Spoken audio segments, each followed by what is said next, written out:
fait, je me suis mis à l'eau, il était, je pense, 10 h moins le quart dans ces eaux-là. Et j'avais passé un petit quart d'heure à regarder la mer avant. J'avais questionné deux, trois gars au bord pour savoir s'ils pensaient que le filet allait s'ouvrir. Et vu les conditions qui étaient beaucoup plus, en tout cas favorables par rapport à la veille, où la houle était, j'ai envie de dire, 2 fois plus grosse, et la limpidité qui était en tout cas plus claire aujourd'hui.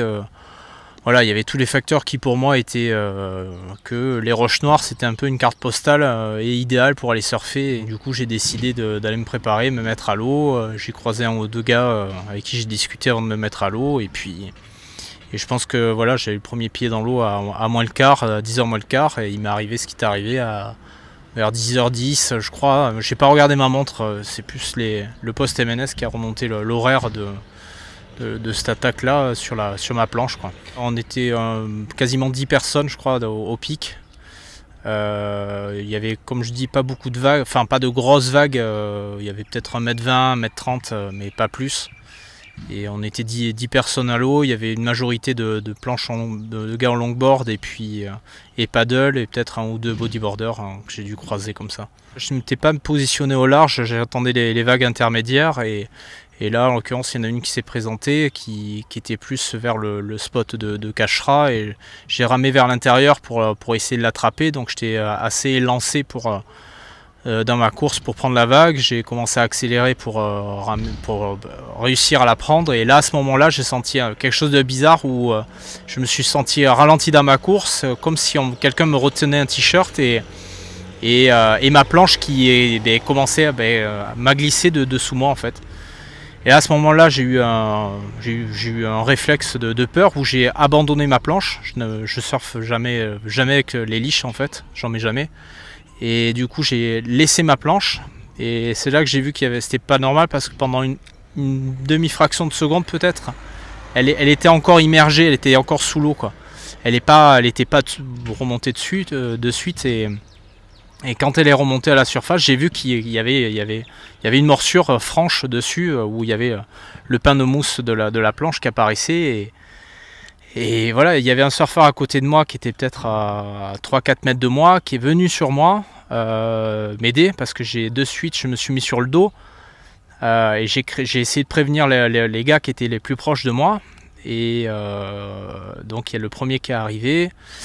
Et voilà, à ce moment-là, il m'a demandé si ça allait. J'avais senti quelque chose sur ma hanche, mais pas quelque chose de franc, vraiment pas douloureux. Mais j'ai eu peur qu'il m'a enlevé un bout sans que je m'en rende compte, en fait. Parce que je me suis souvenu de certaines histoires durant la Réunion où les mecs se sont retrouvés à se mettre à ramer et il avait perdu sa main. Donc j'ai eu peur à ce moment-là. J'arrivais pas à voir si j'étais blessé ou pas, et en même temps, j'avais peur qu'il me recharge.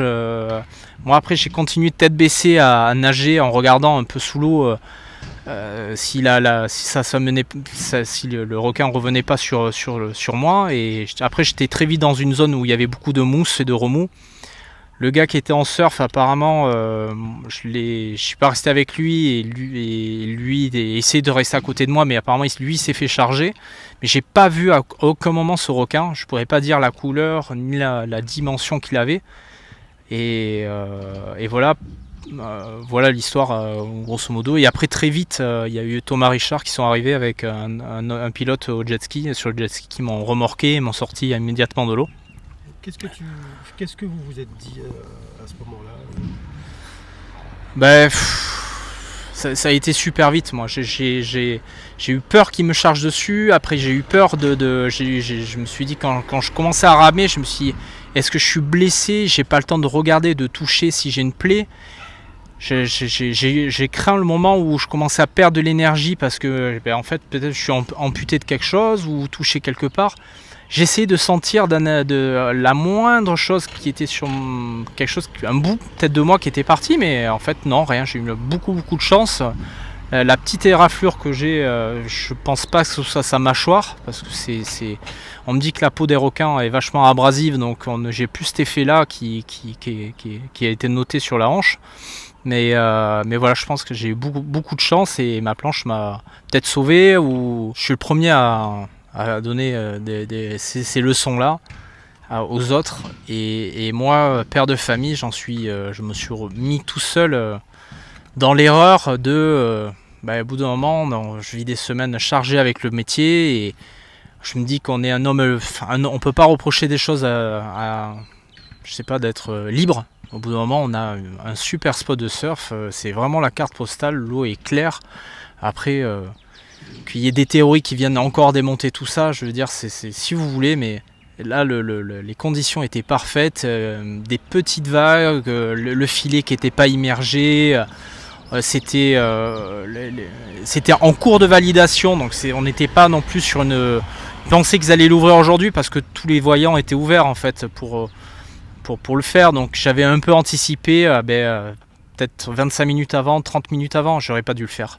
J'aurais pas dû le faire, ou alors peut-être s'ils avaient mis la flamme verte pour le surf, peut-être que cet accident-là serait arrivé plus tard dans la journée, sur un petit marmaille ou quoi, et là c'est arrivé simplement à une planche, et moi c'est ce que je retiens aujourd'hui, c'est que peut-être que ça a évité peut-être un drame pire que ça, et on en est resté que sur une planche, et moi j'ai eu beaucoup de peur, donc je vais rebondir sur ça du coup, psychologiquement.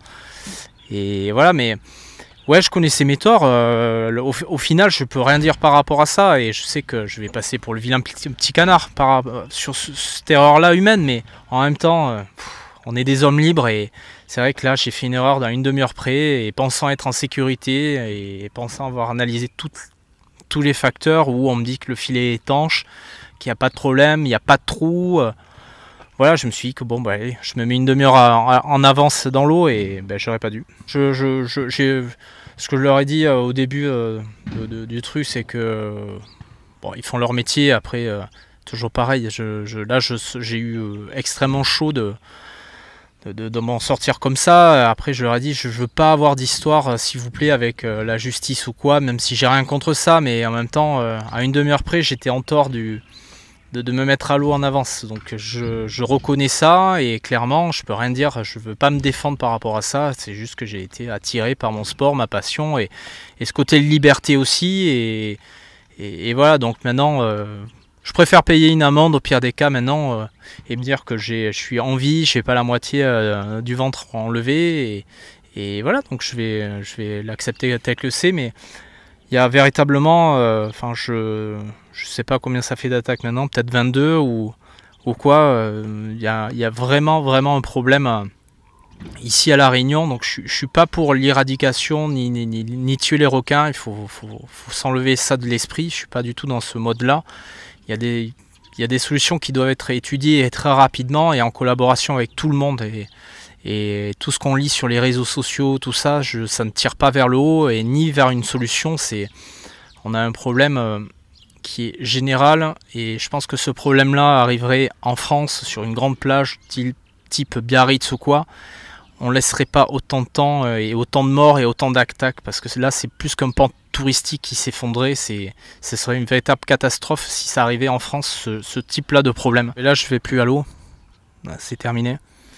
Non, là je vais plus, je remets pas les filets, peut-être il faut re-questionner l'utilité de ces filets là, même s'il y a un travail énorme, et je remercie encore tous les gens qui ont pu bosser là-dessus, Patrick, Jean-François et certains élus de la mairie de Saint-Paul, mais il y a encore des études poussées là-dessus. Je sais qu'on a tous envie d'aller à l'eau, moi le premier, mais là en l'occurrence je vais pas plus tenter le diable à aller derrière les filets. Alors j'aimerais savoir avoir cette conscience un peu plus tranquille la prochaine fois que je remettrai un pied à l'eau ici, et voilà. Mais encore une fois, je maîtrise pas pourquoi il y a eu cette attaque là, dans quel type de requin ça a été, est-ce qu'il est passé dessous, est-ce qu'il est passé dessus, je sais pas. Est-ce qu'il y avait quelqu'un entre nous qui saignait beaucoup, qui a attiré ce squale là, qui s'est blessé, et au final ce requin peut-être rentré dans une frénésie, est passé entre les mailles et est venu charger le premier qui passait.